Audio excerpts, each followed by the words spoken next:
Në kuadër të 18 prillit, ditës ndërkombëtare të monumenteve dhe sajteve, u organizua një vizitë studimore në kalan e qytetit të Pogradecit me pjesëmarrjen e të rinjve nga shkollat e mesme të qytetit. Kjo veprimtari u realizua nga shoqata Hungruaja Pogradec.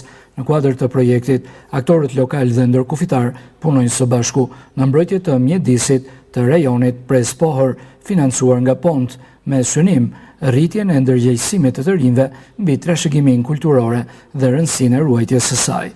Mesazhi që ne duam t'i japim sot bashkë me të rinjt është mbrojtja e monumenteve për t'i trashëguar ato dhe tek brezat pasardhës. Në kuadër të projektit Pont, të zbatuar nga shoqata Hungruaja, sot jemi në një vizitë studimore me të rinjt e qytetit të Pogradecit në kalan e qytetit. Gjatë kësaj vizite, të rinjt patën mundësi të njihen nga afër me historinë, arkitekturën dhe vlerat unike të kalas, duke reflektuar mbi nevojën për mbrojtjen e këtyre pasurive të çmuara.